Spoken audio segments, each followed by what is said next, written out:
It's another episode of the Gauntlet Podcast. My name is Jason. Russ. Dan. As always, we start off with a discussion of the games we have been playing recently, and the first game on the list is Carcosa. It's actually Adventures on Dungeon Planet in the Carcosa setting. We've talked about that a fair amount already. Last week we talked about it quite a bit. I don't have a whole lot more to add, except that, Russ, you're in that Carcosa game at my table. Yes, that's correct. What are your thoughts on how it's going? I'm really enjoying it. It seems like everybody's definitely into the Carcosa vibe, and they're into the more exploratory adventure nature rather than the, heavy combat aspect that is more common in your Dungeon World games. Yeah, that's true. And we've touched on that before. It's really funny because the next thing on the list is Dungeon World. I'm running Dungeon World on our new Gauntlet Hangouts community for a series I'm calling Saturday Morning Cartoons. It's Dungeon World at 8 in the morning, Dan. So how does that sound? That sounds awful. Yeah, that's everybody have their sugary cereal ready to go. But I'm running that Dungeon World game. I mean, it is very much a Jason Cordova Dungeon World joint, right? Like, it is exactly how I run. Yeah, it is. I'm just following the classic prep for Dungeon World, and I run it very much in that way. Like, it's very much, it's just very classically Dungeon World, I guess. Whereas the Carcosa thing, like you said, we're doing it very extemporaneously and very collaboratively. Yeah. I'm not saying one is better than the other. They're just quite different. Yeah. And the Carcosa thing is fun for me as the GM because I feel challenged, because things are happening that I didn't plan on, and so I'm having to adapt on the fly, and I'm having to ask you guys lots of questions and do my best to reincorporate everything into the fiction, and so it's quite an interesting challenge. Whereas the Dungeon World game, that shit is effortless. Yeah. It's truly you do it in your sleep. Truly, yeah. I mean, it's 8 a.m. and it's no big deal because I'm just so accustomed to running the game that way. I've got an answer for everything. I know exactly how, whatever the characters do, I'm prepared for it, right? And so, they're equally fun in their way, but it's definitely been interesting. Do you think in the future you'll alternate more between, or you'll stick to the classic formula? I don't know. I mean, see what the people want. Yeah, it's an interesting question. I mean, at the end of the day, I kind of just go with what I like to do, and that usually translates into other people having fun. And so I've enjoyed both styles, and I'm comfortable doing this more extemporaneous thing in Carcosa, just because there are no real expectations about what's going to happen. Yeah. On this planet, right? Yeah, it's the unknown kind of. Yeah, so basically any old thing I think of on the fly, or anything we come up with seems reasonable to take place in Carcosa, right? So there doesn't feel like there's a lack of coherence or anything, So I'm into it. Whereas the Dungeon World one, I mean, I run it in such a classic traditional D&D mode that I'm not sure. I don't know. I just feel like the seams would show more if I was doing it extemporaneously, but yeah. I don't know. Anyway, but no, I have no idea. I enjoy both, so I don't have much thoughts on it. So how does the flow of the Dungeon World game work over Hangouts? That's a great question, Dan. The first session was a little tricky. I had run Dungeon World on Hangouts before, but the first session, getting back into it, had been a long time, and so the first session was a little tricky because I'm very much about energy at the table, right? In all the games we play, that energy of all of us at being at the table, that is a critically important part of how we game, right? And just kind of feeding off each other, and the way it just sort of barrels forward, right? And that's a little more difficult to replicate online for sure. Yeah. And so that's a little bit related to my Giving Me Life, though. Okay. So I think I might put a pin in that if you don't mind. All right, I'll allow it. Thanks. Permission granted. But to be fair, you didn't know that because you don't know what my Give Me Life is. But no, my Give Me Life is going to be about basically my transition away from Houston and Hangouts gaming and all that stuff. So, but anyway, but it's different. It's not bad. It's definitely an adjustment though, right, for sure. The next game on the list, Blades in the Dark. Russ, that was you, but we're going to put a pin in that as well. Yes, because that's the main topic for today. So let's skip that for now. Then we have The Clay That Woke. I don't have much to add from the last main episode we did. We finally got the Minotaurs to the jungle, and we had some supernatural encounters. I think our feelings about the game are still the same, just expanded upon a little bit. We got to see a little bit more of what this world is about, and we got to explore the really this very interesting dichotomy that's going on in this game of these Minotaurs having to fit into this human society and keeping their bestial nature in check. And we got to see the other side of that coin where they don't keep it in check and they run to the jungle and restore their silence. They restore their austerity, right? We got to see that other side of it. So that was very interesting. The one thing that I think we're having, not a problem with, but we're still definitely getting used to the crater economy. Like you put these tokens into the crater, and then you draw a certain number of them out, and then you interpret the results to decide what happens in the fiction because of a conflict, or they call it inflection in the rules.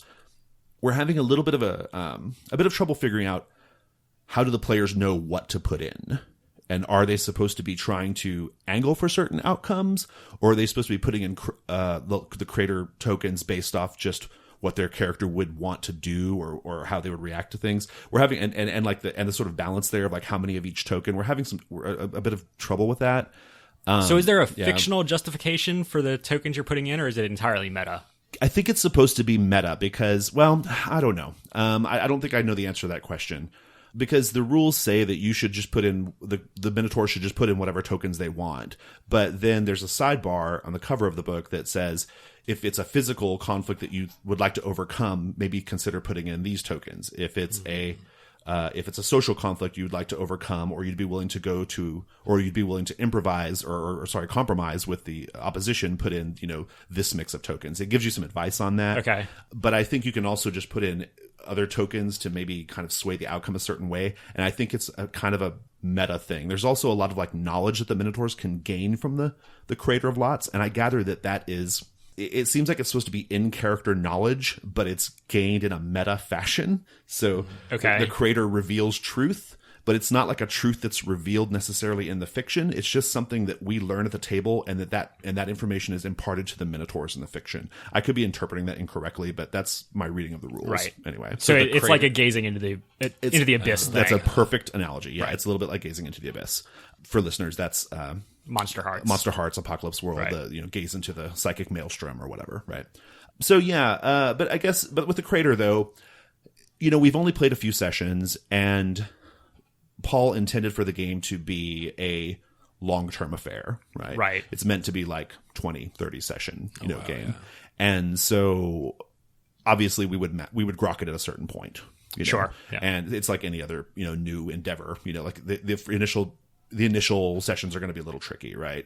And so, and it's made extra tricky because this is a complicated, challenging game in all ways, like thematically and setting wise too. So I think if we had a few more sessions under our belt, we would totally master it. It's not a bang on the game. It's not a bang. it's not a knock on the game. It's just an acknowledgement that it doesn't come easily. But when it works really great, and the outcomes are fun and interesting, and even very poignant. So cool. Yeah. Anyway, so I had one question about that game. Yeah. So is it kind of like everybody's pursuing their own goals, or they're just kind of living their Minotaur lives and seeing what happens? So the Minotaurs start in separate parts of the Degringalade, which is the city that they're in. They each have employment circumstances that have been given to them by the GM. There's a set of NPCs that are critical to the setup that the GM has done. About a dozen of them or so. Well, not quite a dozen, but about a dozen of them. And those NPCs are supposed to help create threads between the Minotaurs. Like but the relationship. Yeah. But the Minotaurs don't necessarily have relationships with each other immediately. Okay. And so the way it's worked out in play is they've all had their separate employment circumstances, and they've had their NPCs they've been dealing with. But gradually, over the course of scenes, NPC A goes over to NPC B, who's connected to Minotaur B, right? And they start to like links it up. Yeah, they start to link them up a little bit, and that's been very interesting to see, and it works out pretty well. I have to say, I know that this game gets dinged a lot for like the prep, right? I think that, and I've even heard from some of our community members that the prep is that people have a hard time making sense of the prep. But I will tell you, just as a testament, if you follow the prep closely, like you follow the prep guidelines closely and do everything that is suggested in the prep, it all comes together really nicely. Like you are going to have a really good sense of how this world works, how you need to run this world, how the NPCs affect the Minotaurs and help the Minotaurs affect each other. And it works great. So speaking of the prep, I know that we had talked about before the stuff that you're doing in the city is sort of, you're supposed to be taking a social issue from today, right, and translating it to this fantasy world. Yes. Is there some sense of that in the jungle as well? Or when they go into the jungle, is it just like random fantasy fighting stuff? One of the themes in the game is that the Degringalade, which is the city, does occasionally reach into the jungle it comes for the Minotaurs sometimes, right? So NPCs you may have pissed off in the Degringalade for whatever reason, maybe when your Minotaur went crazy and had to run to the jungle in the first place, they might come to the jungle to find the Minotaurs and make them, and hold them accountable for whatever, right? And so I guess like the social problems you've set up can be connected in that way. The way it played out in our game was I just had, per the prep, I had like 4 or 5 encounters ready to go for the jungle. They were all, they're purposely supposed to be very strange and supernatural and kind of be and meant to be dealt with in sort of isolation. Okay. And so I guess the answer to your question is no. The jungle is its own strange, unfathomable thing. Does it feel good when you do that, or does it feel like now we're putting the story on hold and doing this random encounter? Oh, yeah. I didn't have that feeling. It felt fine to me. Okay. I mean, everyone liked it. Everyone liked the jungle encounters a lot. I'm sure part of that is just a product of the fact that I put a lot of thought into what the encounters would be, and I made sure to bring them alive as appropriate, right, in an appropriate manner. Like I made sure they were fun, right? I treated them like set pieces, right? Set pieces.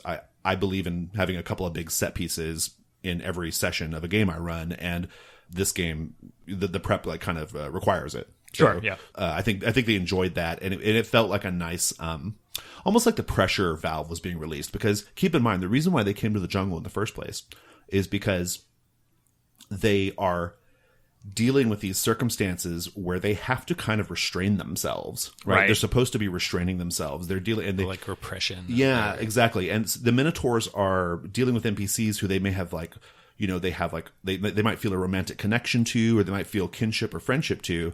But whenever bad things are happening, they have to react like with silence, right? They have to withdraw. And so they're only going to the jungle because they weren't able to.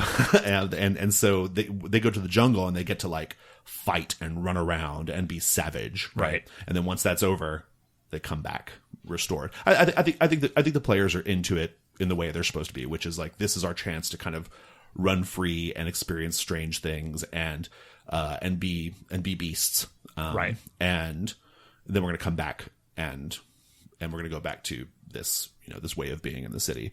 It's a good question, and I guess it'd be nice if we had one of the players here to ask them, I guess, but I didn't think that was the case. No. All right. The next game is The Quiet Year. I don't want to say much about that. We've talked about it a lot. I played The Quiet Year. Some members of our community had us over for dinner, me and my boyfriend, and they wanted to play The Quiet Year. We did. It was fine. It was fun. They'd never played it before? Or? Oh, no, they had. Yeah, Oh, okay. No, we were all... Yeah, it was a game that all of us had played before. Last episode, or the last main episode. I keep saying the last main episode because of the bizarre filler episode we did. You mean awesome, I think. Well, I got some feedback on that.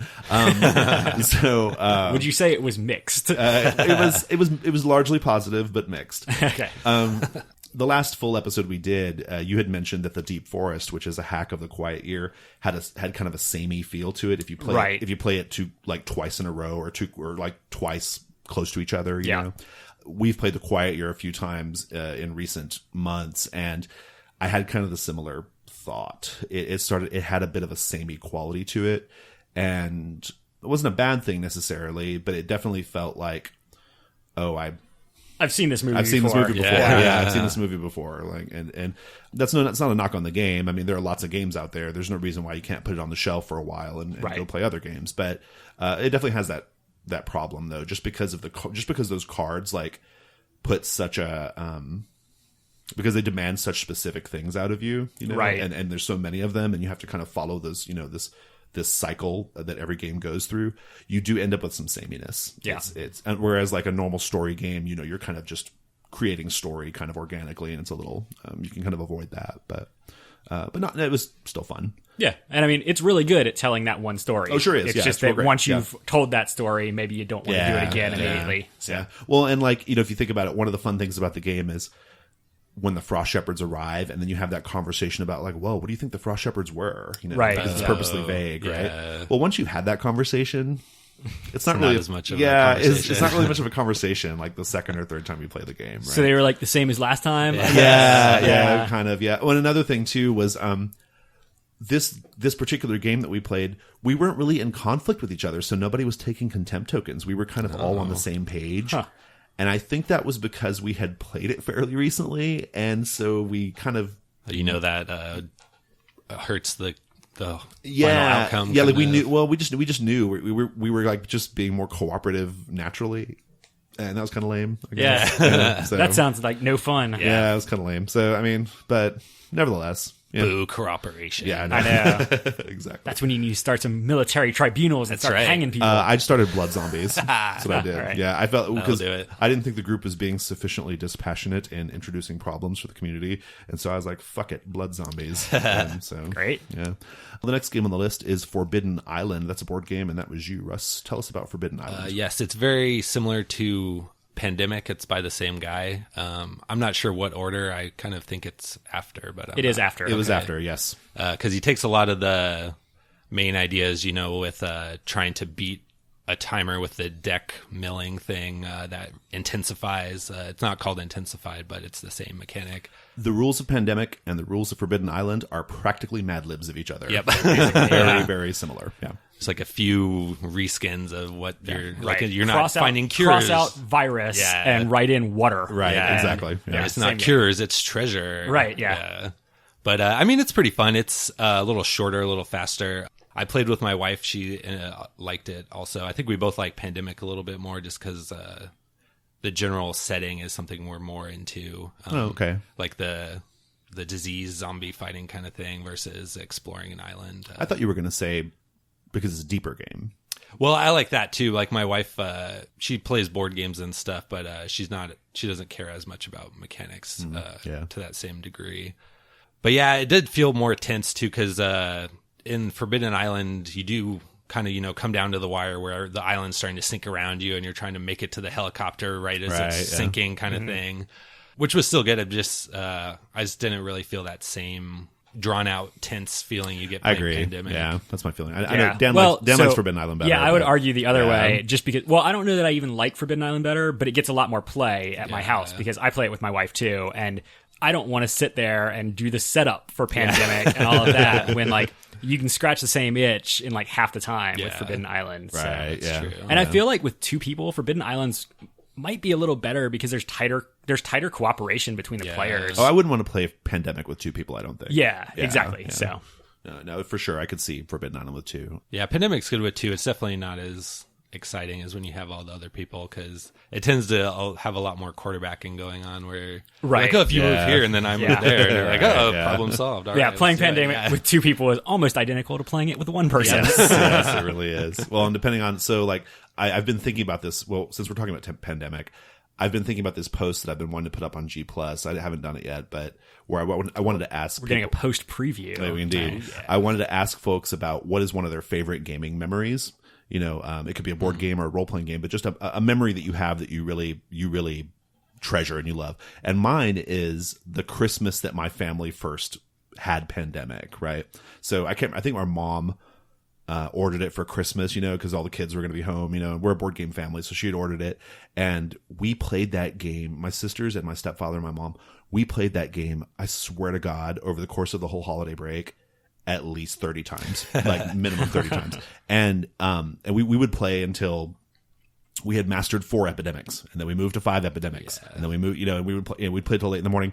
And my favorite part is my mom seeing how much we were loving the game and feeling very delighted that she, picked out a good one. Right. She ordered us the expansion.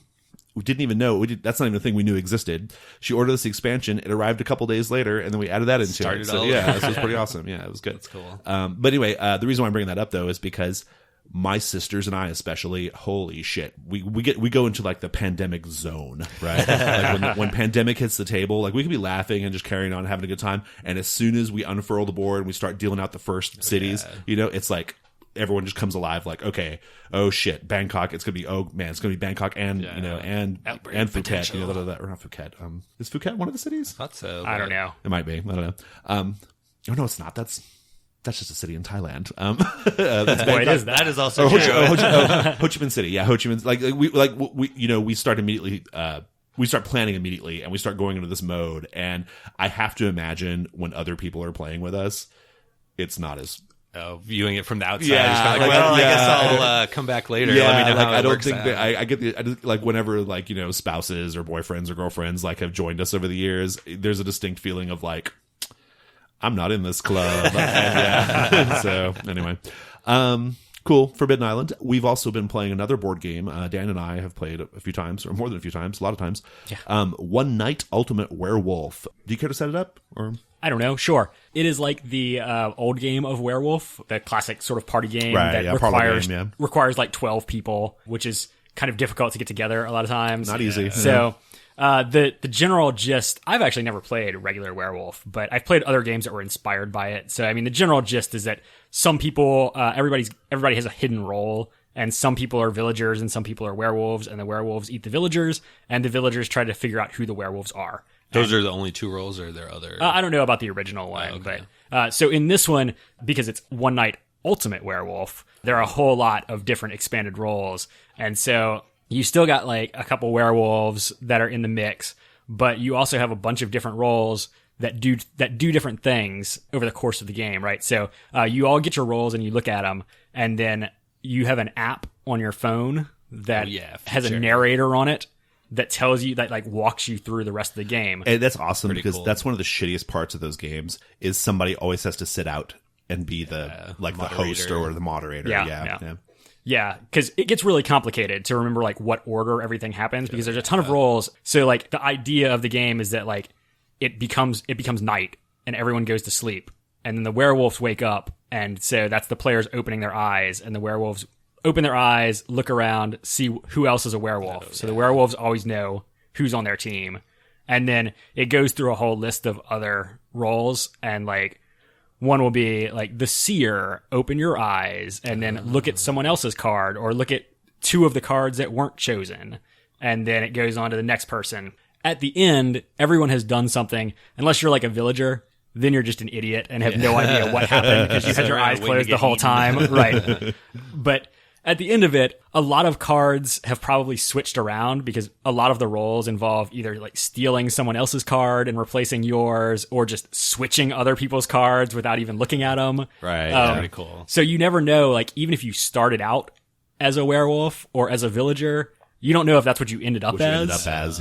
And so you're trying to figure out not only who the werewolves are, but whether you are in fact a werewolf. Oh yeah. So it leads to a lot of really good like deduction chains, right? Where you're like, well, this guy says he was the robber and that he switched with that guy, and then this guy says he switched my card with his card. So if I was a werewolf, then I'm not a werewolf now. And so now I want to be on like Team Villager, but then if he's lying and I'm still a werewolf, then I want to be on Team Werewolf. And so then I want to try and make everybody screw up. So I don't know. It's great. It's super. I love it because, like you said, normal Werewolf and Mafia and the Resistance and all these games that are of that ilk, they're very hard to get to the table because you have to have so many people. Yeah. This game, they've retooled the rules so that it works beautifully with a small number of people. Like we've had 4 people every time we've played it, and it has all the same tension and deduction, and it's balanced perfectly. Like it's great. It's really, is really it exclusively for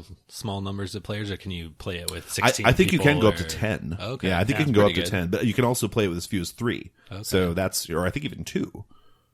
I think Steve said. I'm not sure how that would go, but we were playing with 4 and it worked great. And it's very good with like small numbers too, because then everyone is much more involved, right? Nobody can just sit in the corner and like be quiet, and then everybody's like, well, I don't know what's up with Chuck because he hasn't said a fucking word in the whole game. So like he was just like, I'm a werewolf. He was just like, I'm a villager, and then he just sat there. So like you can't do anything with that. So. No, it's good. It was awesome.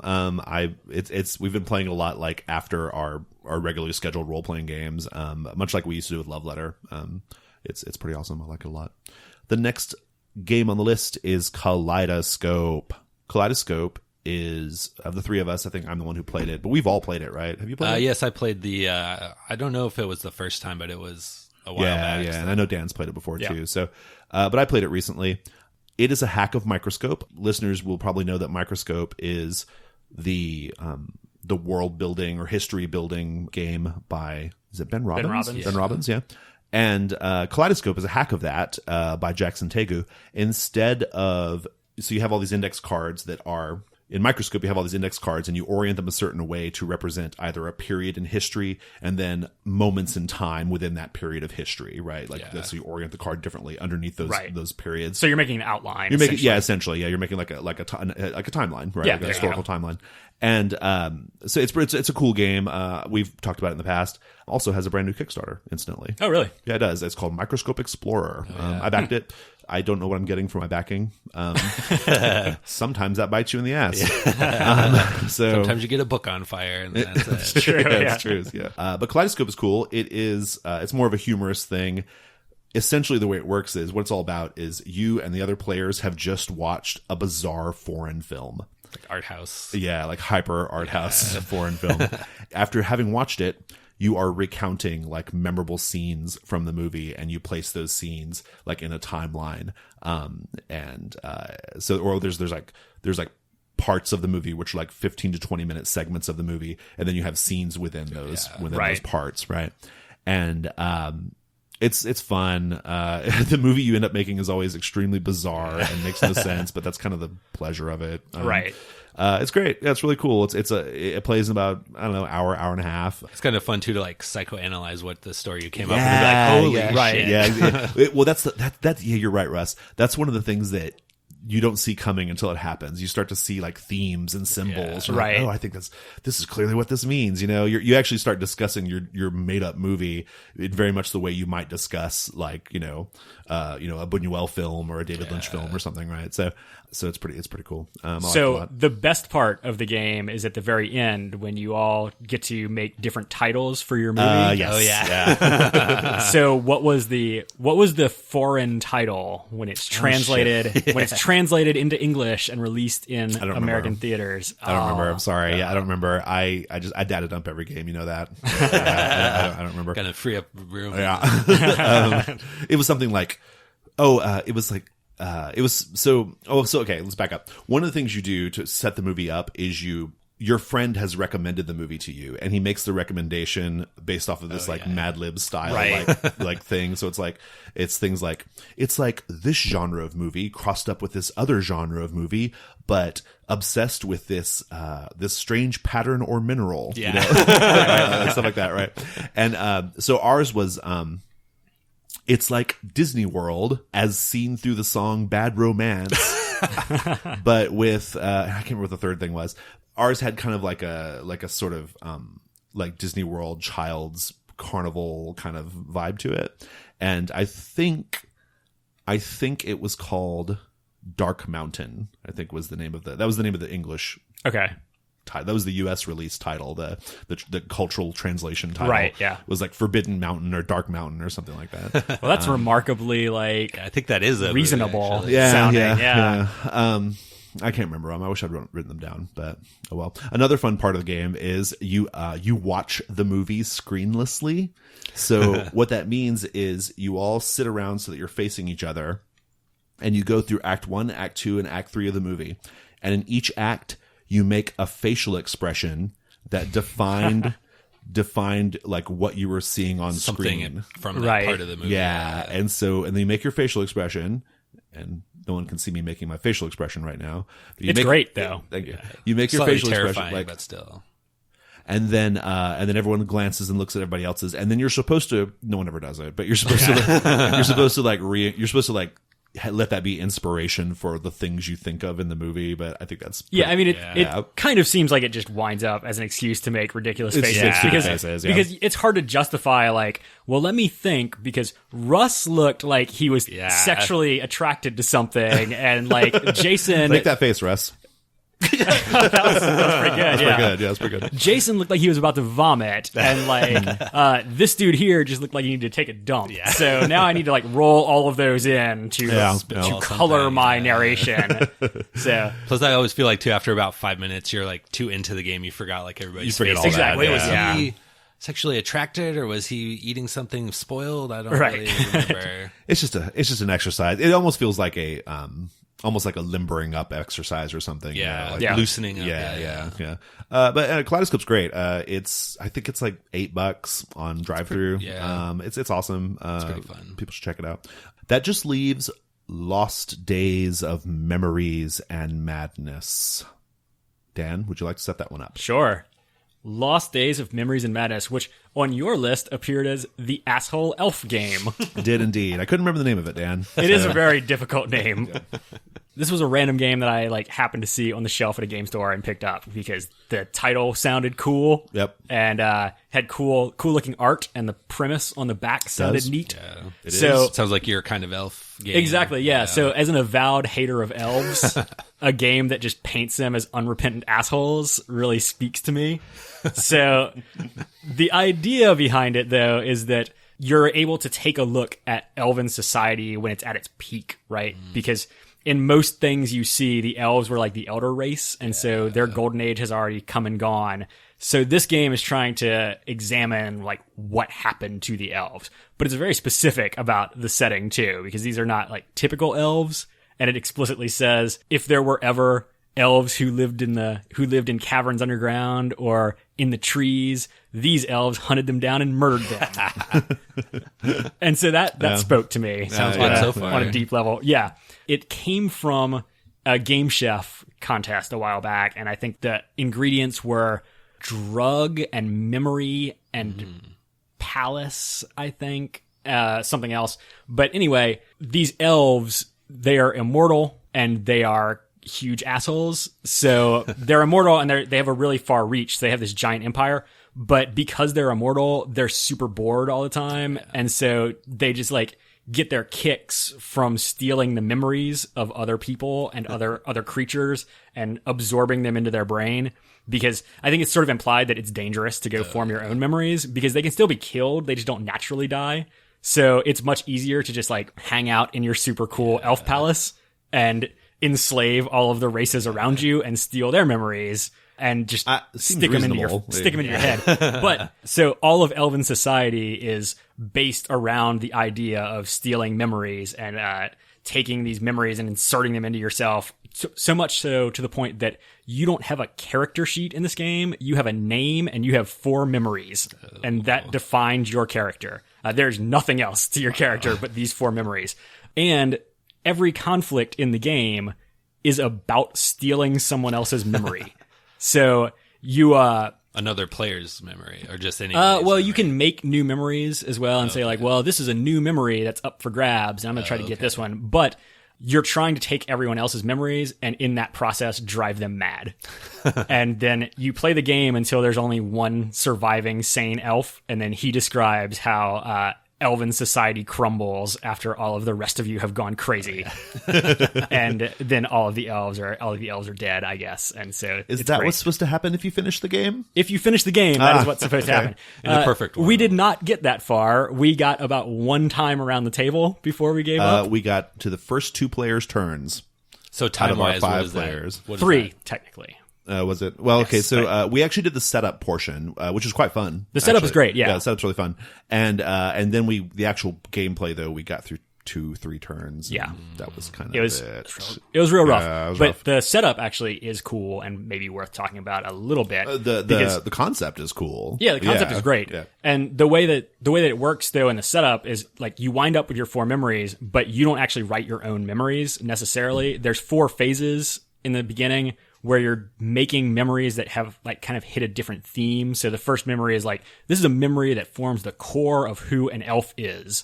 So it's something like, I remember stabbing the old king in the face and taking his crown or something like that. And then everyone writes one of these memories and they go into the center of the table, and then you sort of bid currency to decide who gets what memory. So you will probably not get the memories you wrote. But the memories are supposed to sort of seed the initial conditions of the game. There's some memories that like suggest a mystery, and some mysteries that suggest some secret knowledge that your character has, or some secret well of power that they can tap into, right? And that's all really cool. So these are still memories that they stole, right? Or are these actually their memories? Yeah, no, they're not. Yeah, they're not necessarily the elves' actual memories. They're memories that they like. They could have belong to some Joe human down in down in the pub. And that's kind of what the premise of the whole reason that all these elves are going insane is because these are the memories that define them as a person, but they're probably not even their memories. Like dissociating. Like one of the players becomes the king of the elves, and he is the player who has the memory of kingship, which is the memory that the elves collectively have sort of decided, well, whoever remembers this is the king. is the king, right? Yeah. And so like he can lose that memory, and if somebody else gets it, then they're the king of the elves now, because now they have that memory. Unless someone else's kingship memory has more value, right? Because in which case that becomes the new kingship, right? memory. Because everything has been like scattered, right? So there's multiple competing memories that could claim kingship. So it gets very messy succession wise. The setup is amazing. The concept is incredible. I was getting increasingly pumped as you were explaining the concept of the game, and as we began doing the setup, which is a little lengthy for my taste, but it was still pretty fun. And then gameplay happened. Yes. And well, I mean, we've already kind of revealed what we thought about it, the fact that we didn't finish. Right. What went wrong? The way that it works is, since every conflict is about ownership of a memory, this memory is up for grabs, and you have a certain number of tokens that represent essentially like your power and your sanity and all of that, and they're sort of allocated to these memories. And so when someone wins a conflict, they get whatever memory was up for grabs, plus they get plus you have to pay them additional currency, like a tribute. And so it makes the stakes of the conflict really high. Super high, yeah. Also, there's this concept of the memory market where you can sell your memories. So at any time, you can sell one of your memories to the market and you get back almost all of the coins that were on it. And then that becomes like currency that you can use to influence the dice that are on the table. Okay.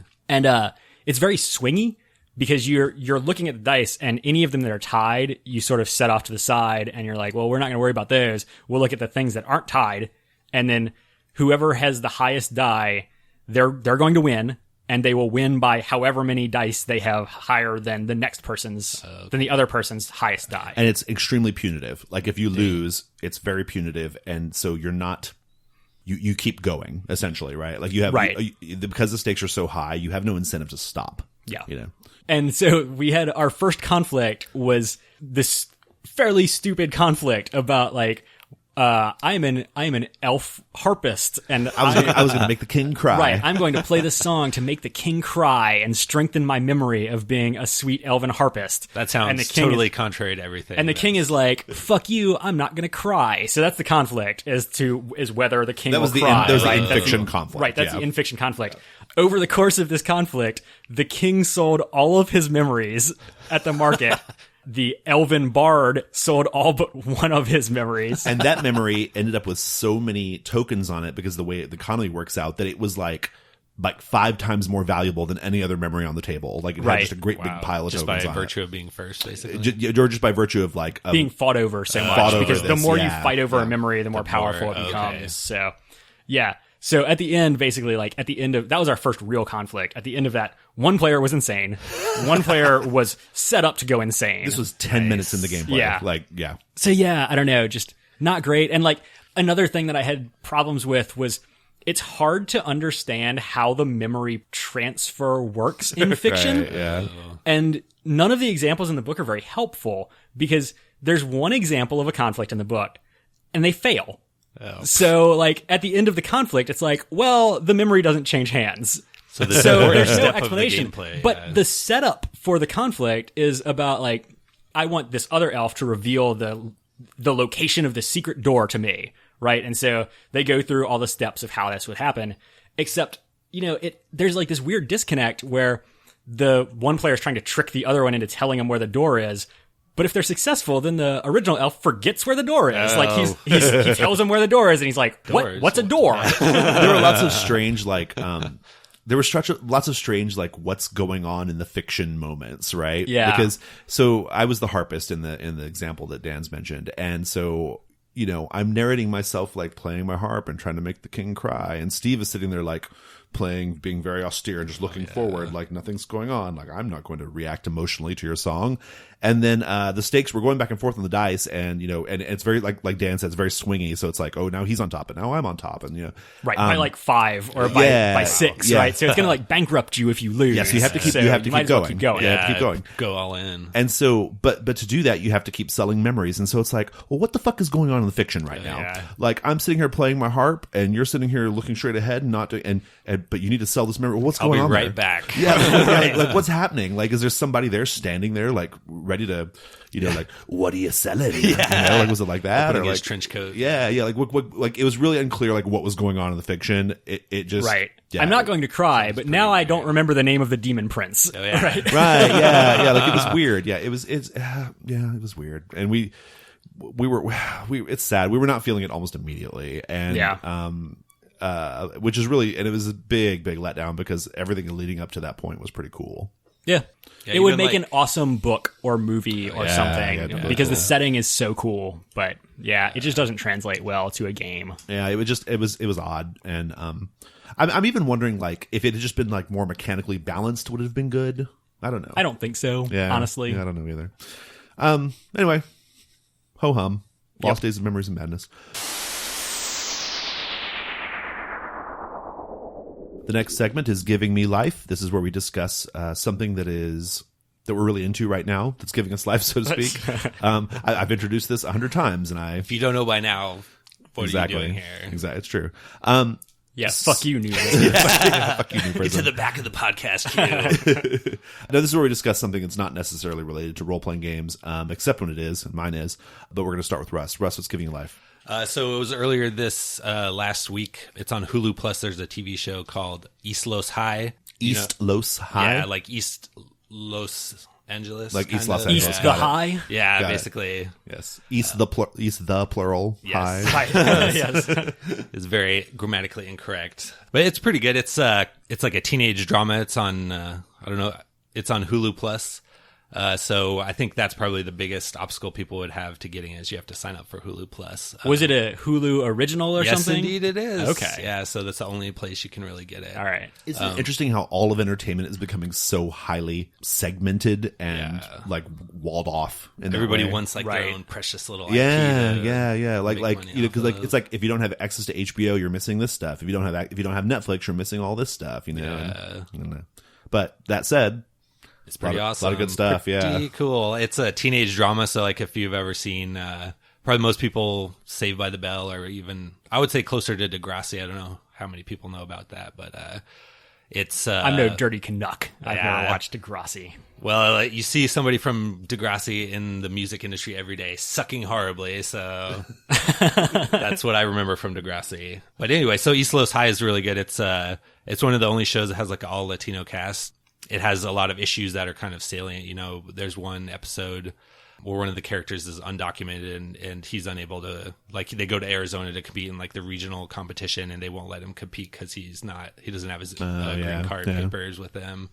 And so like the whole team, you know, they win the trophy anyway, and then they don't accept the trophy and they're like, we're with our teammate, so fuck you. Yeah. There's a lot of that. It's kind of like dramatic moments. And then there's also really good like sweet dancing and stuff. So that's like the core aspect of it, is the dance squad. So it's pretty awesome if you have Hulu Plus or at all inclined. I'm not really sure what else is on Hulu Plus, so if you're just in it for your I had it already, your Latino 'cause, teen dramas Yeah, pretty much. and sweet dance moves. Yep. All right. I busted out, but it's a small space, and I bring my dancing sticks or my hot pants. I'd say I'll have to check that out, but I don't have Hulu Plus, and I know. Yeah, I think you can, if people really want to, it's I think you can get like a free trial thing of Hulu Plus for like a month or two. Oh, okay, So you cool. can just like binge watch it for like a week Sweet. and then be like, Yeah. well, delete. I don't want this anymore. I have a moral objection to Hulu Plus. Yeah. Because I don't want to pay for something and then watch ads as well. Yeah. I feel like that's Yeah. double Yes. dipping. yeah, it kind of is. Well, the worst part too is that it's not just ads; it's like the same freaking ad, Right. repeated. It's like, yes, I get it. I don't care anymore. Please just move on. Yeah, that's like when they stream football games, Oh, they'll yeah. only Ugh. get Ugh. basically one Yeah, ad, yeah. and so you see the exact same ad it's over like a and car over. They'll do commercial it or like some 4 stupid- times yeah. on every commercial break. Yep. You like have it memorized by that point. Yeah. It's haunting your dreams. I'll go next. So I said that mine was about role-playing games, but it's not. I'm changing it right now. Awesome. So it's something else. All day today, I have been following this story. It's a couple days old, but the website Gawker, do you guys know Gawker? Yes. Like, I try to avoid it. yeah, It's a filthy cesspool. it's a filthy cesspit, just Yeah. nasty gossip rag, basically. Unverified sources. Yeah. They published what I believe is a hit piece, essentially, on this cat who was this. Is he a literal cat? No. That's Okay. That's Because BuzzFeed. that is very. Oh, that is BuzzFeed. That's You're BuzzFeed. right. Okay. No. He is the CFO of Condé Nast, the publisher. Also one of their competitors, worth pointing out because they own Reddit. The CFO of Condé Nast allegedly tried to hook up with a gay porn star from Texas. And he backed out of it when the gay porn star realized who this guy was and realized he had money, right? This CEO or the CFO of Condé Nast is also Tim Geithner's brother. Tim Geithner's the old Treasury Secretary. Yeah, okay. And so So what was the gay porn star's name? I don't actually know. Oh, man. I don't know. Okay. That's the most interesting part of the story. But the sweet porn name. It factors into what makes this such an interesting story, though, because so this gay porn star, he once he realized who this guy was, like in terms of like just of having money and influence, status, right? yeah. He tried to blackmail him into doing something like to intervening in some kind of like legal dispute he was having, right? And so once this Condé Nast guy realized what was going on, he was like, well, he realized that this guy was going to try to blackmail him. He's like, he bailed out, right? Like he just bailed. Well, so anyway, the porn star goes to Gawker with this story, and Gawker runs with the story, outing this guy as hooking up with a gay porn star. Not illegal, by the way. Just throwing it out there. Sure. And runs with this story, gives the gay porn star who was committing a crime, who was like blackmailing him. Right. A literal felony. Committing gave him anonymity. What? So basically assisting in the extortion. Yeah, what? And basically like drag this guy through the mud. This guy's not a public figure. He's like essentially the top accountant at Condé Nast, right? Not a public figure.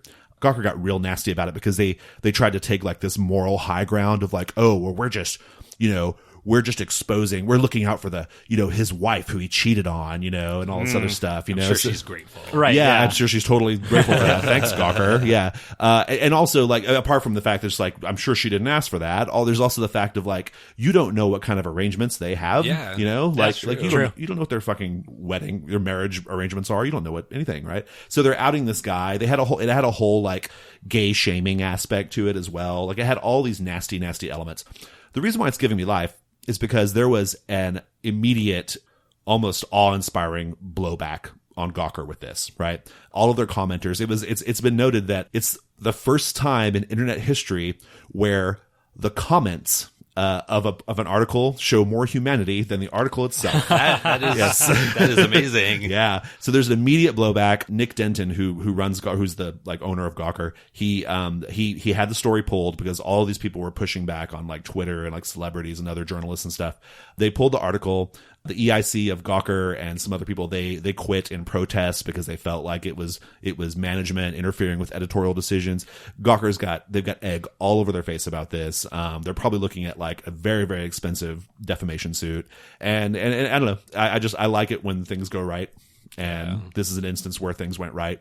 Gawker's, they have as a media property, they have walked up to that line so many times and crossed it many times of like just bad taste. Yeah. And I'm glad that they got their asses handed to them on this one. So do you think that the amount of money they'll get in advertising revenue from all of the outraged people going to their website will cover the cost of their defamation suit? I don't think it will. I think, and I've heard that the rumors I've heard are that the only reason why they took the very unprecedented step of pulling the post in the first place is because they were the suit they're facing would crush Gawker. Like that. Gotcha. That'd be the end of it. So That'd be nice. Yeah, I know. I tend to agree. Yeah, I mean, we lose Kotaku in the bid, but whatever. And nothing of value will be lost. Yeah. Yeah, I mean, I'm all for journalistic, like independence and freedom, but this was definitely not a case of that. There was nothing being served by this article. It was just an attempt to shame this gay man, to take a inappropriate, like moralistic stance on like how he ordered his sex life, and he was not a public figure either, so they had no business posting this article. And so I'm glad they got, I feel bad for the guy, but it's unfortunate. That's mine. Dan, what's giving you life? Wow. All right. Let me follow that one up. Oh, sorry. I should have gone last. Sorry. Yeah. Well, so I like toys and stuff, so I'm going to talk about that. Something serious. Right, yeah. Well, lighten the mood. So this is serious business because this is the next evolution in humanity. So what's giving me life is sort of being there and experiencing like the birth of the metaverse that's been promised for so long, right? Because a lot of things are coming together with the Oculus Rift and the HTC Vive and all of that, right? Where a lot of software is actually being written and coming together to sort of emphasize social interactions in this space. The actual demo for the Oculus Touch stuff was literally 2 people in the same virtual space, like playing ping pong and shit, which is awesome. Yeah. But there's a lot of other applications and like a lot of groups that are like forming online in virtual reality, like just doing random stuff, which is super cool. So I've been hopping into these things recently, and it's really strange stuff. Like, I went to this thing where there are just a bunch of people hanging out watching films, watching like YouTube clips about bees. It's like a nature night thing. And so they just like hang out, and it's like, I was Pikachu's face walking around, and it was like me and a strange looking pony character and like a skull and crossbones guy hanging out watching movies about bees. There's this really cool, I guess it's a podcast that is filmed in VR. It's called Gunter's Universe, and you go and you like log in, and it's in this super old school, like retro futuristic sort of stadium where there's like a little stadium seating that's in a circle, and they sit at a round table in the middle and have a discussion. Oh, that's cool. Yeah. And so you're in there, and you're like, you've got like your Oculus Rift on or whatever. And so you're like embodied in there, and you're like listening to this conversation, like this interview in this virtual space with, this dude who's from wherever and rando people. And he gets really interesting guests on because the community is very small right now. And so all of the people involved are really accessible. So it's like the guy I was listening to an interview of a guy who's like a big Imagineer type guy at Disney, right? And so he was talking about how VR was going to be used in corporate settings and all of this, and like corporate out of home entertainment stuff. But I don't know, it's just super cool to like go in there and sort of see the birth of all of these communities, like getting started from the ground up. One of the things that I thought was super fun was I have like little hand tracking things, right? And so while you're in VR, like I can move my hands around and my guy's hands move. But I was just trying to get it set up immediately, like right before the interview started on one of these Gunter's Universe shows.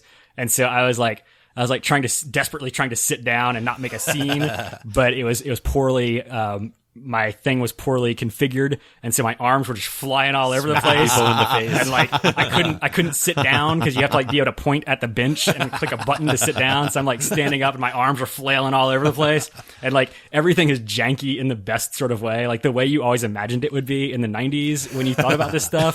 Like the way stuff like jumping, the physics is so screwed up. Like you can unlimited jump. So it's just like you're hanging out, and there's a dude who's like a zombie who's just like leaping into the air higher and higher and higher, and then falling down on your face, like in the middle of you're just like having a conversation with somebody, and it's like, oh, like some dude who looks like Peter Pan just fell out of the sky in front of me. All right, cool. Like, so just yeah, another day, exactly, and. Like at the end of the show, he has a small cat who like flies around, and he was dropping proximity mines from 007, like from GoldenEye, and so he's just blowing people up at the end of the show. Like the cat goes nuts and just blows people up. Like it's all the weird, stupid stuff that I always wanted out of VR. And I guess I could have gotten all of this from Second Life all this time, probably, but it's not the same, right? Yeah, right, and like. If Second Life was for anything except for like sexual degenerates. Yeah. Hey. I'm kidding. I never did Second Life. Unless Joel from Last of Us is in it. You're all over it. Yep. So I think it would probably be pretty easy to get. There are copyright violations everywhere in all of these Rift things because people just rip 3D models from things, and then it's like there were like Laura Crofts fucking everywhere. So yeah. Good It's a matter stuff. of time. Joel will be there, and you can have your hand tracking and just like touch his face softly. Yeah. I spent a little while touching a zombie man's face because I was like, I don't know, this is all right, because he had hand tracking too. So we like walked up to each other and touched each other's faces for a little while, and we're like, all right. I love it. Is there any that's sensory weird. feedback, or it's all No, visual? it's all That's all just visual. that's just a matter of time too, though. Yeah. So you have to be careful, or as you're stroking zombie man's face, your hand will just go straight through it. Nice. All right, let's go to the next segment. So we're going to do something a little unusual for the podcast, and that is we are going to discuss a single game as our main topic. Surprisingly, that is not something we have done yet on the podcast. We tend to take a topic and then usually talk about 2 or 3 games that are implicated by that topic. But we wanted to talk about John Harper's Blades in the Dark this week.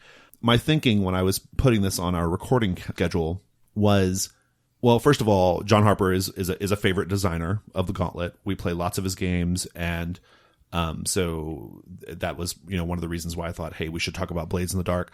But also, this was a really, really successful Kickstarter game. Yeah. It made like almost $180,000 on Kickstarter, that's unheard of in the indie RPG space. Times the next closest. It's true. Yeah. I mean, it's really something. I mean, if you think about like Jason Morningstar's most successful Kickstarters, right? And if there's a designer more important than Jason Morningstar in this vector of the hobby, I don't know who it is. And this is 3 times as much as any of those, right? So it stands out, right? Like it really stands out. It's like, wow, this is an indie RPG that made this is like Numenera money, right? Yeah. It's big. And so, and also the fact that the game is theoretically powered by the apocalypse. And so all of those things kind of combined to make me want to, I think we should discuss it. Now, it's worth pointing out that the game is not finished. Yes. And we are on version 3 of the quick start rules, which is where our conversation, that's what our conversation is going to be about. And according to the latest email he sent out, once he does, this is kind of like a hodgepodge version 3. There's going to be like a final version 3, and that's the version, it sounds like that's going to pretty much be in the book, and he's giving out to all the stretch goal people. So okay, it's cool. Pretty close, but I don't it's close. Okay. Yeah. I didn't know that. So the game is not finished. That's disclosure number 1. Disclosure number 2.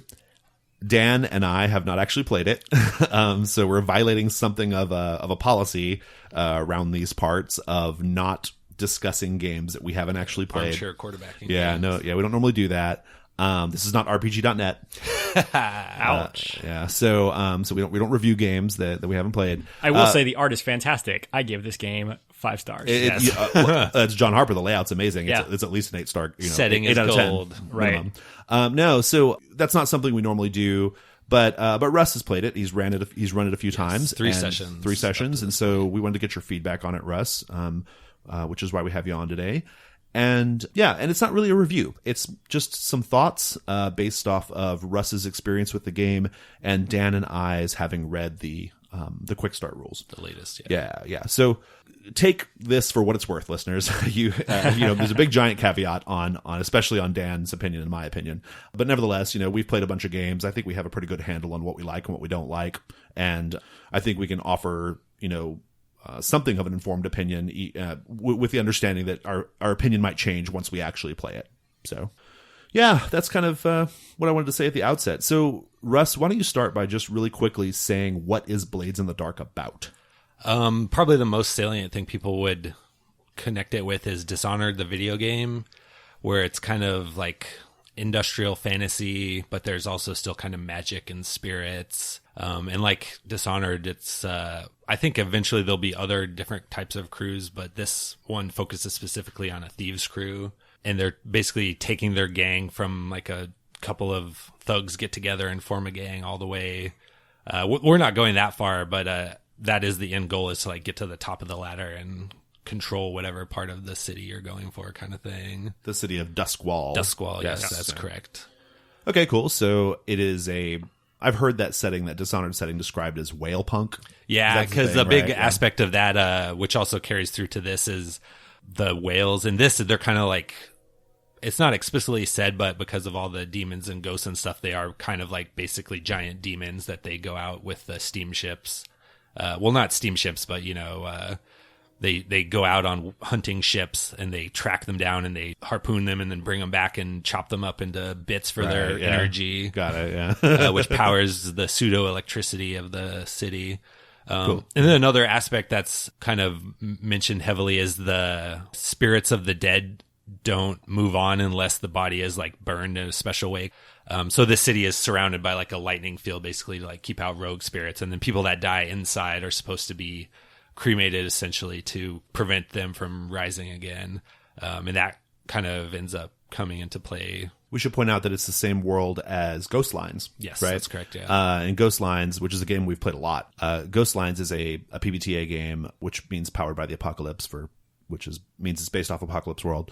Ghost Lines is a PBTA game that has you being a crew of essentially ghost hunters on a train, and the trains go from, and so I guess the trains are going between the cities that are, you can see on the map that's included in the quick start, all the cities have rail lines connecting them that go through like the danger dead zone kind of areas where all the spirits and stuff are, right? And so these guys, these line bulls they're called, they like keep the ghosts off the train and stuff like that.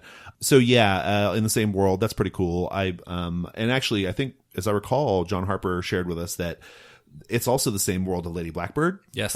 Lady Blackbird is like a future version of that world after everything's been destroyed. Well, if you know anything about the other version, like the sequels, quote unquote, to Lady Blackbird, Lord Skurlock is a character. Okay. In this, he's kind of like a noble. And most people, I don't know how much they would emphasize this, but maybe if they eventually discovered it, he's like a vampire, I think, basically. Okay, cool. So, the gangs of thieves trying to claim their turf. Yeah, you can do like missions or Yeah. jobs to. I got a Shadowrun vibe from it. Yeah, I think that's a very strong influence of what it's trying to accomplish. And I think some of the cool stuff it does is kind of like trying to solve a lot of the problems people had with Shadowrun. Yeah. As far as like planning and like just bogging down in certain areas. Well, I think that when we talk about the flashbacks, that's probably when that'll come up, right? Cool. So mechanical overview. What are the basic mechanics we're looking at here? So essentially it's kind of like the other John Harper games has the dice pool kind of, and it fuses that with the low, mid, high result from Apocalypse World. So you have whatever determines how many dice you roll. You roll the dice. 1, 2, 3 are failures. 4 and 5 are the mid results. When you say 1, 2, 3, like 1, 2, 3 of what? Of the numbers. You take your one highest die result. That determines what result you get, and then 1 to 3 is failure. 4 to 5 is mid. It's like success with consequences, or got it. Okay. Still something negative happening. And 6 is the best result. Although in this he's added a critical level, which is double crit, sixes. Yeah. It's like take it to the next level. Turn this sucker to 11. Cool. All right, and so 3-tiered outcomes. Yeah, so that's the essential. That aspect of it carries through to like all the different systems within the game. Basically, it's just the variations on like building the dice pool and like what your result applies to. Basically. All right, cool. Well, so I guess the before we dive into like just what your thoughts of the game were so far. Because you still have one more session or 2 more sessions? Yes, the final session is this coming week. Up? Yeah. Okay. What is we've already kind of said it because we said that they are gangs of thieves who are trying to like build their gang up and claim their turf or whatever. But what are the players and the characters like engaging in from session to session? Like what's happening from session to session? Yeah, the way it's kind of presented as happening within the quick start is kind of like one major score, which tends to be more plot related kind of. And then in addition, they do like kind of seize claims and stuff, which is more mechanical leveling up of your, like by expanding territory, like you're getting certain assets and stuff like that. So you go on like a job, I guess. Okay. And that's, the quick start has kind of like a initial setup, but I know some people that have run it have kind of made their own.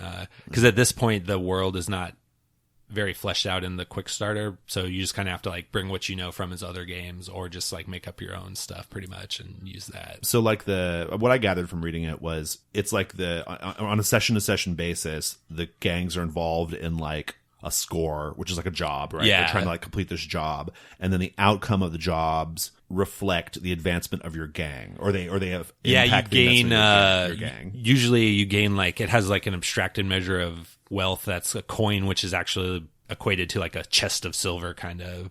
So there is no actual like a dollar piece or whatever, right? Yeah. So that when you complete a score, depending on what the target was and like all the different factors, you get a certain coin reward, which you can hold on to or store or spend. There's different stuff you can do with it. And then after that, you kind of go through there's called downtime actions, which has like a process of how you like increase your heat, and you have like entanglements, which is a little different charts. That's similar to Ghost Lines. Ghost Lines has that, right? Yeah. And so I guess the downtime actions lets each individual character have screen time. Yeah, to a degree. There's some that are like for the whole crew, and then there's some that each player gets to choose like 2 that they do for their character, and usually one is going to be indulging in their vice, which is kind of like a way that they refresh their character, and stuff that they've been spending. So do all of the characters have their own things going on individually, or are they're really, allowed to? Or do they really function more like a part of this gang that always does stuff together? Yeah, the way it's been with my games has been more about the gang, just because of the time constraint. I haven't really gone too in depth into like individual characters. Yeah, we're just doing a few sessions. Yeah, right? Yeah. But presumably you could. Yeah, you could. Okay. And like one of the way you set up your character, you choose like a background and stuff, and like you gain experience based on like if you play something that reveals your background or whatever, you gain experience for that. Okay. But that hasn't been happening at all. I think partially because people aren't totally familiar with the backgrounds that are presented, like the different continents and stuff like that. Oh, okay. But then also because of the, like we said, the time constraints, we're focusing more on the gang aspect. Yeah, that makes sense. Okay, cool. Bird's eye, big picture, like what are your feelings on it right now? There are parts I really like about it. It does some cool stuff. I don't know if we'll talk about those specifically later. Go for it. Okay. Yeah. Like the flashbacks are really cool. That's a thing he put in to cut down on, when you have the kind of like in Shadowrun where everybody's trying to plan out a heist or whatever, a job, and you just get so bogged down and like everybody wants to have like the perfect plan. Mm-hmm. And this just from the start is like there is no perfect plan. Like as soon as you like actually start happening with the plan, like unexpected things are going to happen. It's not going to go exactly the way you want it. So you kind of just jump in and you do, I think it's called an engagement roll in the final version. Basically, I know this is a string from the Apocalypse already. The GM is rolling dice for this. Oh, yeah. So interesting. This is just the first of many strays, so get ready. Gird yourself. And I read the quick start, I know. Yeah. Oh, yeah, okay. But so, yeah, you kind of do that based on, whatever setup stuff is relevant, and then that sets the initial tone, like of how they're getting into it right at the beginning. Okay, so why doesn't the leader of the thing roll it? Yeah, I'm not sure why that. I think because the way it's presented, you're supposed to, as the GM, determine, and the current version, you're supposed to determine how resistant the target is to the plan that they've concocted, basically. Okay. And then you determine what that converts to in dice. Right, so they don't know how many dice to roll. I kind of liked it better in the earlier versions where it was kind of based more on their preparation rather than like the resistance of the target, because a lot of the Apocalypse worlds are more about like the players and their opposition is their opposition. It's not like its own separate thing, kind of. If that makes. Okay, well, so I have questions. So actually, sorry. Okay, sorry. We never really went into how the flashbacks work. Did you want to do that? Oh yeah, the flashbacks come in. You run into like an obstacle. The GM is supposed to present obstacles without having any, kind of like an Apocalypse world where you don't have any preconceptions about how you want the obstacle to be solved. Right. You just have the obstacle and you let the players do the problem solving to come up with creative stuff that you didn't pre-plan out. So if they run into something, like kind of in one, I think it was the second session, they found a safe and they didn't have the code. So they flash back to like, well, we're going to raid the vault. So there's probably going to be a code. So somebody like, met one of the gang members in a bar and kind of, got him drunk and then stole the code off of him. I have to say, having this flashback mechanic from just a read of the rules seems like the most innovative thing going on here. Yeah, I think it is very different too. Like I like it a lot, but you can tell, like even in the most recent session where it's just not as natural to people. I think people are still trying to like get used to that, where like you're kind of like retroactively setting stuff in motion, where it seems weird, where like, well, but I didn't do that. It's like, well, but you can based on what you're saying. Right. Kind of, yeah. That's really cool though, because that's a very like movie way of doing it, right? Yeah. That's very cinematic, where that's the way you see it play out in a movie. Yeah, I think that's what I like. I like the idea of it's like Yeah, it's just like in Ocean's 11, it would be like that, right? Right. You would see the guy but then it would flash back. Yeah, it's great. Yeah, it's great. Yeah, my read through of the rules, that was the thing that stuck out to me as being very cool. And apart from just the setting, which is pretty cool. I like the devil's bargains are kind of cool. It's like an incentive. Like you give the person a bonus die if they accept this bargain, which is usually has an aspect of something bad happening to them. Like one of the examples he uses a lot in the book are they'll be able to, slowly sneak in here, but maybe they drop something that can identify them. Like the one we use in one of our games, one of our players is kind of like a ranger, basically. He has like a pet that follows them, and it's like he set it up to be like a very distinct parrot, basically. And so one of the devil's bargains was you could get this extra dice, but the other people are going to like get a good look at this parrot and like know how to track down the parrot kind of thing. It's almost like what's that called in Fate? Compels. Oh, a compel, yeah. It's like a compel. Almost. Yeah. Kind of, a little bit. Well, it's better than compels even because you don't have to keep track of them. Yeah. As a GM, right? You can think you don't have to have you don't have to be choosing from a menu of possible things. Yeah. You can just like think of them on the fly. The only thing you do have to keep track of is if you do set it to certain things, you'll like start introducing +1s and all that stuff. So okay. I have some questions for you, some specific questions that I had as I was running through the quick start. But I think before I get to that, though, I think I just want to go ahead and just give my initial thoughts from reading the quick start. And Dan, I'd like for you to do the same if you don't mind. Actually, Dan, do you want to go first? No. Okay. So, all right. Thank you, Dan. Thanks for asking. Okay. So, from a read of the quick start, I'm not sure this is for me. Yeah, I don't know if it really meshes well with our group preferences in games. Yeah, that was the impression I was reading through it, and I have to say I was pretty deeply skeptical. I thought back on all of the John Harper games that I love, and I was like, what do I like about John Harper games? And I think of Lasers and Feelings. I think of World of Dungeons. These are really beautiful, minimalistic little gaming works of art, noteworthy for their restraint and minimalism and beautiful ease of use and play. Even Space Alert, or is it not Space Alert? What's it called? Danger Patrol. Even Danger Patrol, which is a little bit more complex, it still has that nice, easy, get to the table accessibility. And this game did not strike me as that. This game seems really, really different from that design ethos. Is it ethos or ethos? I thought it was ethos, but ethos. It's I've only design seen it in print ethos. mostly. Yeah, me too. And so I was reading through it, and it just seems really mechanically heavy. It seems like it has a lot of systems going on. Like one of the things I always loved about Apocalypse World games was the fiction first dictum.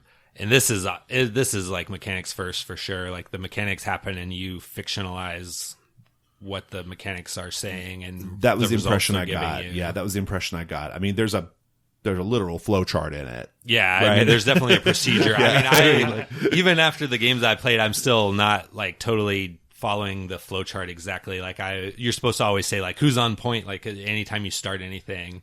Yeah, that's like part of the ritual. But I always forget to do that. So yeah, like well, and like there was the thing that where I guess like you to track like where your gang is at in relation to other things. There's like that thing you follow and it gives you bonuses. Like or rep or whatever. Well, so you're talking about like your claims, right? Where all that stuff. As you're gaining more territory and stuff, right? Yeah. Oh, there's like I see there's this map that you're filling out. It's like an old Final Fantasy game, like the like spheres that you fill out. branching. Your weird skill trees. Yeah. I guess I'm not opposed to that in theory, but well, I think one thing I've noticed about this game where it feels like a lot of the things about Apocalypse World it takes and like mechanizes them, or just like a lot of also just like kind of good GM principles for certain types of GMing. So like you have this claims chart and you know what access they currently have to, so you can like pre-plan little things for each one, whatever they choose. Almost kind of like the bangs or whatever that's called, where you have like the little modules, then you kind of just like wait till the players access it and then like spring it on them. Oh, right. Yeah. But yeah, I don't like that it's like dictated out for you in that way. So like in order to get to certain things, you have to like fill through the chart to get to them. So like if fictionally it would be a good opportunity or it makes sense. mechanically you can't do that because another thing, you have to have like a connected chain to everything in order to benefit from it. Like if the chain is broken, you have to reestablish the chain before you can take advantage of it, all the rest of it. I saw, when I was reading through it, I saw lots of skills. I saw, these are my sensory impressions. My sensory impressions were, I see a big list of 16 skills. I see lots of bolded words and capitalized words, and they're all different from one another. I see charts of outcomes. I see different types of outcomes. I see different types of challenges that have different outcomes. I see it was a lot. I was kind of swimming around it, and I was thinking, gosh, this is a lot, and I'm not sure this is for me. Yeah. I alternate between like when you consider like the core aspect, it's like, oh, that's not bad. I like have a good handle on that. But then like all the extensions and variations, like especially once you're in players, like, oh, maybe, damn, I don't actually remember all the exact stuff that's going on. Yeah. Well, Dan, what are your thoughts? We've shared quite a bit. Yeah, I mean, I think I was kind of in the same headspace. I think a part of me really kind of likes that stuff, and like I was reading through the stuff about the gangs and like claiming territory, because it's like so mechanized, and it's like you could plot out like where you could plot out where you're going. Like I want to get this watchtower, which means I need to first claim this turf and then second claim this other thing. And like, I don't know, something about that is kind of satisfying. I can see the point of that. Like I like watching numbers go up on paper, but like I don't know, I don't like that in games so much anymore. I couldn't find the fiction. That was the problem. I couldn't find the fiction. I was going through it, and I was like, when does the fiction happen? When does the narration happen? Like, and you can speak to that. Charts. Yeah, that's what I kept running into. And bear in mind, I haven't played it, but one of the reasons why traditional PBTA works so great is because it is it's a slimmed down, reliable conflict resolution mechanic or mechanic that can be applied to lots of different situations, and it's super flexible. And so all you have to do is you get to focus on the fiction. You get to focus on what's actually happening on screen, but without it being just like a free form narration. You engage the mechanics. When you need exactly. The mechanics occur when they're needed, and that's what happens. And it seems strange, like going through some of the stuff, things like your gang has like discrete levels where they're at, and like you cannot go to the next tier until you meet this criteria on the sheet, and you can't knock other people down unless they are like, unless their numbers are at a certain point, criteria. Like regardless of what's happening in the fiction, like these things are like they are untouchable mechanically until you do these things to lower their numbers. Like if you look in the quick start, they have like a chart of all the different factions, and they all have the numbers next to them of what their tier rating is, or their hold, I think is what it is, which is you reduce that, and then like Dan's saying, once you get it down to a certain level, you fulfill the rest of the conditions, then you're able to knock them down. So that's a lot too. Like you don't have to access all of it at once, but that's still a lot of stuff that is being accounted for. It's a lot to keep track of, right? Like it seems like there's like a lot of just accounting, like that is, it just seems like it's going to get in the way of the fiction to me. And again, bearing in mind, huge caveat, listeners, I haven't played it. Russ has only played a few sessions, so this is a very caveated discussion, right? But I don't know. I also know what I know. I mean, I think what you're saying is accurate too, having played it. I prefer the fiction-based games, and like I can see how people, like Dan was saying, this scratches an itch that they like. Yeah. But just for me, it's not what I would want in a game. Well, and so here's the thing. That's not a bad segue, because there are people in our community, people playing the game with you, in fact, who love it. Yeah, like, I mean, they clearly love it. It seems like sound as a game on its own. Yeah, like it's a gamer's game, right? Like a gamey game, and that'll always have a place. I just found it to be very, I don't want to say disappointing, because that's not really how I feel. It's more just surprising. Yeah, it just felt very surprising. I just couldn't believe what I was reading. Like it just seemed so unexpected, and so. Anyway, I do have some questions, though. Okay. So I do have some specific questions. Well, I feel like we've answered a lot of it already, but let me just kind of go through my questions here. Okay. Each of the characters has these 16 like skills or actions or something like that. Yeah, actions. How does that work? And like, does it work okay in play? How do they work with each other? Because some of them seemed a little samey to me. Yeah, I think it's intentional that there's some overlap. I think the way it's written is, like we're saying, instead of fictionally saying what your character is doing and then be like, okay, what action does that fit? You're supposed to have the players choose what action they want and then try to fictionally justify it. And then depending on how plausible, you can either just like, I don't think so, or you can like set like, there's 3 levels of like danger engagement basically, where you can say like, I don't know, that sounds risky, so, or like, oh, that's really desperate, which according to which category that's in, you open up different consequences and harm and stuff that you have access to dole out as a result. Okay. Do you think you could get to the same result by just having a handful of stats? I think you could. I think that has been, from what I've looked at through the actual play report, some people mention that. I think at this point there's still fan hacks, but some of the fan hacks they still have a number of skills, but they've kind of like whittled it down some. I saw that so too. Yeah, I saw some of the reskins and hacks, and a lot of them are like, they don't have nearly as many. Yeah. Yeah. I think the main thing that, as far as I can see, that it gives you like a more long-term thing to like be filling bubbles on. Yeah. Which, some people want. So. Oh, well, that's the thing. I mean, I've often said that, one of the great strengths of more trad games like Pathfinder, for example, is if you want super long-term play, you've got to have bubbles to fill in. You've got to have things to check off. You've got to have things to strive for. So I get it. Yeah. Like, I totally get it. Like, if this is a game that's meant to be played super long-term campaign-wise, you've got to have things to strive for, I guess. A little Burning Wheel-esque in that way, actually, because Burning Wheel, you're not advancing in levels. You advance all your little individual, skills or whatever. There's a lot of aspects of the game that are like Burning Wheel, actually. Because you can advance your skills as well as like advance your, I forget what they're called, but basically they're like the playbook moves kind of. Yeah, special abilities. Yeah. Well, let's talk about that. My observation from the special abilities is that they were nothing like playbook moves, in the sense that they didn't seem to be doing much fictionally. They seem to be just like, you get a bonus to prowl or whatever. Yeah, like the name for the special abilities sometimes is pretty evocative, but yeah, basically what it boils down to is like, you get +1 dice for a certain thing, or like, you can take a harm on you can take a stress on your armor instead of. Yeah, I noticed they don't have a fictional trigger. Yeah, like they have the name, and then it's like, you get like +1 this. Yeah. That sounds like all the moves that I never take in Apocalypse World. Yeah, I know. I always avoid those too.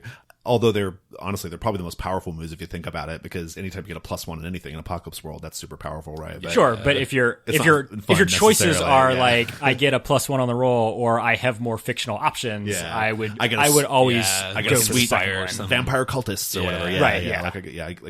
That's definitely. I mean, well, there still are holdovers like that, because I don't know if we'll actually get to it at all due to the slow advancing that I've been noticing. But also very Burning Wheel-esque. Yeah. But you, like, for your crew, you eventually do get to have gangs and stuff, and it's like Apocalypse World, where they have certain tags where, like, your gang is a certain classification, and they have like advantages and disadvantages and stuff like that. I'm reminded a lot of this is clearly from a design standpoint, this is clearly like an outgrowth of. It's got a lot of bootleggers in it, which is John Harper's like Rum Runner. Or not Runner, Booze Runner, Chicago 1920s, whatever game. I've actually never played that, but I've read it, and I saw a lot of similarities there. Like, it's like the status of the gang is important, like all that stuff. But it's much more traditionally Apocalypse World based, right? And not nearly as complex mechanically. So, okay, we talked about flashbacks. That still stands to me. That seems like the most interesting part of the game. Oh, let's talk about those clocks. Oh yeah. Okay. Clocks galore. I want to pull out. Excuse me while I whip this out. Glad you guys are enjoying yourselves. Okay. Progress clocks. I'm counting. Now, these clocks, these seem a lot like countdown clocks in Apocalypse World games. Yeah, they're the GM's method of accounting for obstacles. Yeah, so like I'm thinking, and when I do Dungeon World, for example, I've always got like 1 or 2 dangers, and they have some grim portents that are counting down. They're fictional things that are counting down, mind you, and you cross them off as you go. So that's what this is clearly supposed to be. There are 1, 2, 3, 4, 5, 6, 7. There are 7 different types of clocks here. You've got danger clocks, which represent progressive dangers like suspicion growing during a seduction, the proximity of pursuers in a chase, etc. You've got linked clocks, which they're clocks that link to other clocks, right? Clocks within clocks. Clocks within clocks. Yo, dog, I heard you like clocks. Yeah, put some clocks in your clock so you can clock while you clock. You've got race clocks, which are you can create 2 opposed clocks to represent a contest to see who can do something first. You have mission clocks. The GM can make a clock for a time-sensitive mission. Long-term project clocks. Some projects will take a long time. A basic long-term project clock is 8 segments, and so forth. Tug-of-war clock. You can set up a clock that can be filled and emptied by events to represent a back-and-forth situation. Faction clocks. Each faction has a long-term goal they're working on, and so forth. Also, it mentions that you don't need a clock for everything. You can just have a simple test if it comes down to it. Can we talk about the utility of this? Because this stuck out to me in particular as I was reading the quick start. This stuck out to me as a thing that, as a GM, I don't want to fucking deal with. But it may be amazing. And in fact, I've got some feedback from the community. I'm going to read some of it, but I want to get your hot take, Russ. Yeah, I think it's really good for some stuff, but I feel like using it for everything, maybe it's just me not properly applying it. But like one thing I've done, I used a clock for like a door that's locked. So like if they roll on it, they get like half of the clock. They're like half unlocked it or something. I'm not really sure. Like they unlock it, but it's still stuck, so they have to kick it down because it says it's not in the current version, but the older version said, which I think is good practice in general. Like don't ever roll twice for the same thing. Okay. Like if you're rolling twice, like why not just roll once? Like it's kind of unnecessary. So I'm incorporating our community feedback segment into the main topic since last week's community feedback segment, which was such a fucking disaster. We're just gonna its own little micro disaster. Yeah, this week we're gonna just incorporate community feedback directly into the topic. And listener Colin says of the progress clocks, he says, the progress clocks is a great mechanic that can really easily be used in nearly any game system. I ran a game of Star Force, and we used a progress clock in that game to denote that my character was slowly getting psychically possessed if I didn't do something about it. You know what? I'm okay with a single progress clock. Right? Yeah, I think they're... but I'm having an issue with like all these different types of progress clocks. Yeah. Is that necessary? That's what, I don't know. I don't know if that's what Colin was getting at, but I haven't used the majority of those clocks. Yeah. Like the tug of war clock, I'm never going to use because I don't want to be erasing and like rebubbling and like erasing and then bubbling again and like wearing through my paper by this tug of war that's going on. I mean, I just wonder if you can't get to all the same places with just a single normal, like a single universal countdown clock. But I don't know. Or even like, I don't know. My inclination would be to say, like, why does this have to be so mechanized anyway? If it's something like the faction clocks, where it's like your faction's working toward a goal or something, like, I mean, I feel like you should be able to just feel that out in the fiction, right? I don't know that it would be necessary to be like, well, we are exactly 7/8 of the way to our goal right now, right? Or it causes like mismatch too. Like if you're not, I don't know if you would be plan it or something, but it's kind of hard to plan because like the amounts you fill in depend on a lot of circumstances. So like if fictionally this gang should be able to like take over the district because like the other gang's decimated or whatever, but they don't have like those last 2 checks on the clock. Sorry, shit out of luck. Yeah, see, and that's just something I would handle in the fiction strictly, Right. I would just exactly. I would feel that out and I'd be like, you know what, that seems about right. Yeah. And you know what, the players aren't going to know the difference. Right, yeah. They're not going to feel robbed or anything. They're not going to, And like maybe by having that little extra, you're supposed to like come up with some super sweet creative way to like add a little thing in there. But then like, why not just move on and like go to the next part of the... Right. Yeah. And then at some point, I don't know, I feel like as a player at some point, my tendency would be like, well, why would I try especially hard to come up with a really good way to accomplish this if the end result is just going to be like a couple of checks on a thing or something, right? Like if we're just like going through the motions, if we have to have this many successful missions, right? Like does it matter even like how well we're planning out what we're doing, or does it not matter at all, like if we're just filling out checks, right? It has an aspect in there which again, it's like a mechanized thing that you kind of account for fictionally in normal apocalypse world, where that has the effect levels. So like if what you're doing wouldn't have like as great of an effect, it has what's called limited effect and like standard effect and like great effect, right? And based on that, you have like more checks that you're checking off on your clock and stuff like that. So like to use the dungeon, so you have, I mean, that's essentially just giving you as the GM a little bit of like fudge factor, right? Where like like in Dungeon World, like if you're saying you're fighting an ogre and like, well, you have to like get in and like reach it before you can attack it or something. Like this is saying like, oh, well, like if you're trying to swing at it now, you're not really close enough to damage it. So it's going to have limited effect now kind of thing. That just I don't know if that's the best example. Yeah, but, well, I see where you're going with it, though. I mean, I don't know. I just keep circling back to. I just think this game wasn't written for me. I just keep circling back to that. Like, I know clearly there are people out there who are into this and who love it, and I'm not sure this is the game that. I just don't think it was made for me. I just don't. Well, I'm interested too to like. What caused this shift? Like, is this intended to be like kind of a gateway into more story fictional games? I don't think it would accomplish that. I'm very interested in that too. So should I go ahead and just roll out my theory? Sure. Okay. Let's get our tinfoil hats on. Okay. So it's not. So here's the thing. I'm going to try to convey this in a way where I'm just speaking my perceived truth, and I'm not trying to be an asshole. All right. So. Perceived truth. Do you like that? TM. All right. So going back, kind of circling back to the beginning of the conversation, this was an incredibly successful Kickstarter. Yeah. Insanely successful Kickstarter. I propose that the indie RPG community cannot produce a Kickstarter like that. Cannot back at that level. There's just not enough of us. There aren't enough of us. We don't have enough disposable income to make that happen. Because if it was maybe, a little bit over, but like you're saying, like, what is it? You said 3 times, right? It was 3 times as high as most of Jason Morningstar's Kickstarters. Either like all the indie RP people that are like constantly giving to Kickstarters have this like huge cash well that they're just like, this is the one. Right? Even if we all did it, if we all just dumped in, So I think then you have to draw the conclusion that there were a lot of people backing this game.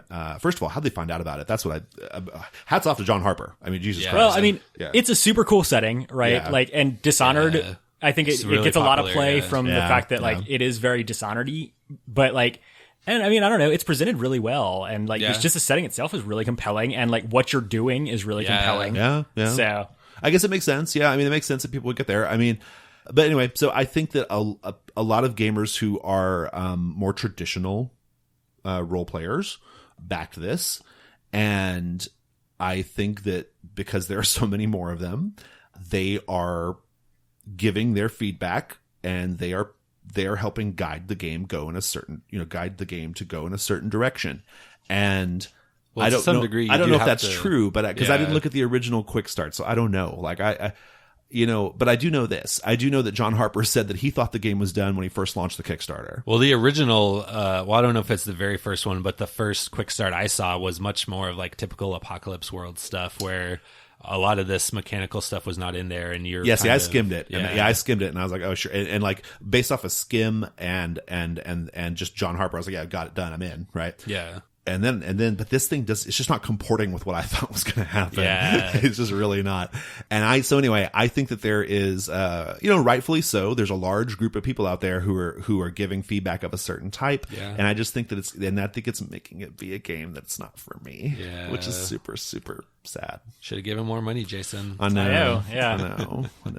I do have a podcast, however, that reaches many people. No. A few dozen. Dozens and dozens. So yeah, I don't know. That's my asshole theory. I mean, I don't want to say that like John Harper doesn't have the wherewithal to have creative control over his project. I'm not saying that. Yeah.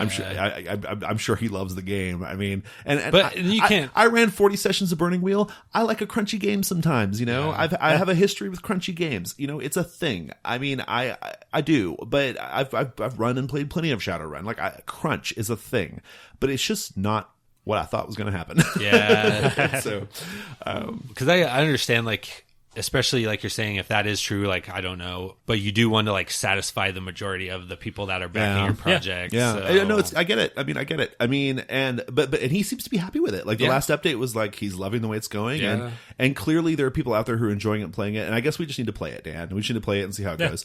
But at a glance at the Quick Starter, I'm deeply skeptical, and so I want to go ahead and read some comments from G+, from our community, from the Gauntlet. We should do this quickly. We should do this pretty quickly. Yeah. Well, I'll just pick out a couple here. These are from people who clearly have a different opinion than me, so we'll give them their due. Listener Edwin says, it was a very timely Kickstarter because as a group we were looking for a fantasy city-based game system which was fast and loose, interacting with multiple factions within the city. They tried to make Dungeon World happen, but it didn't work as far as what they wanted.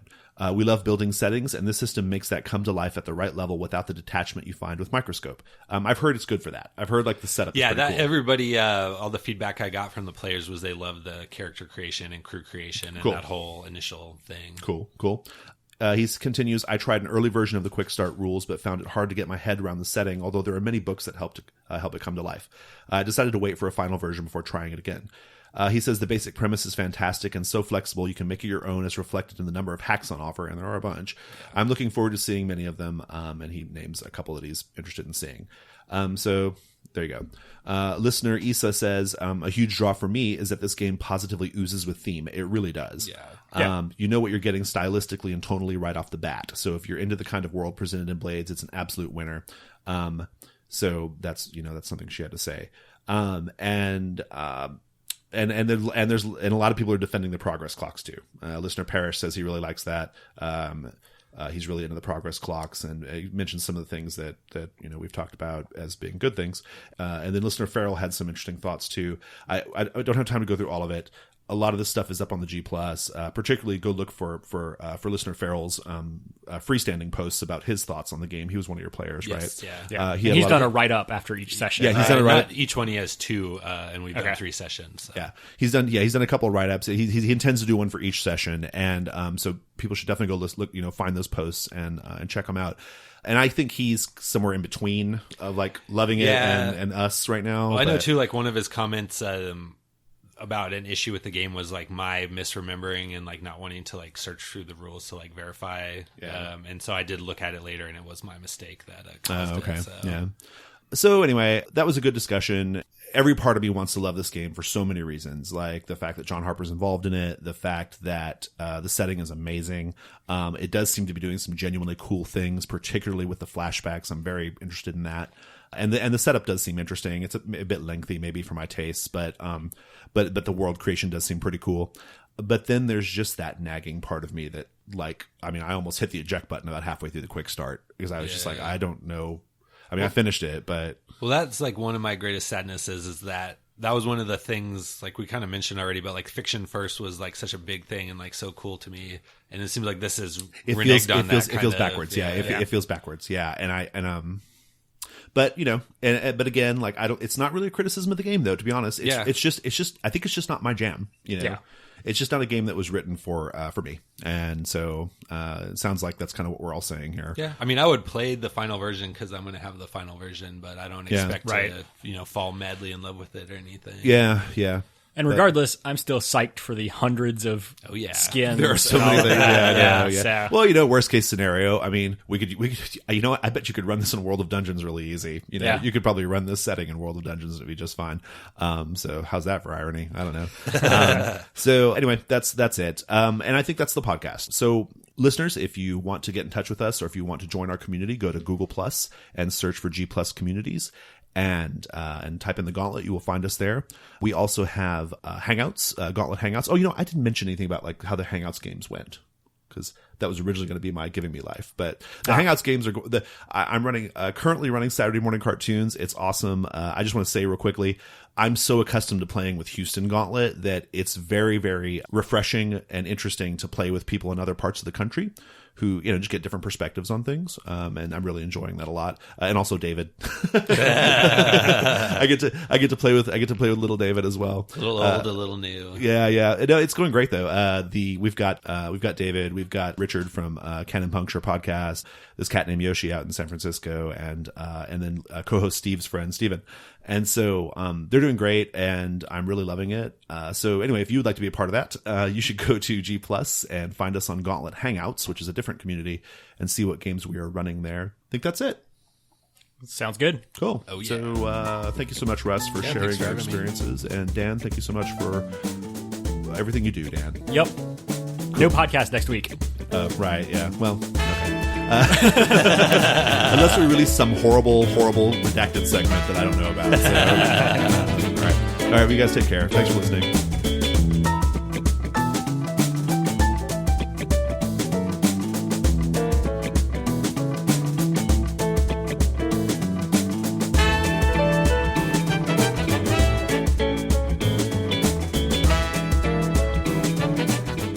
am a mother pheasant plucker. I pluck mother pheasants. I'm the most pleasant mother pheasant plucker that ever plucked a mother pheasant.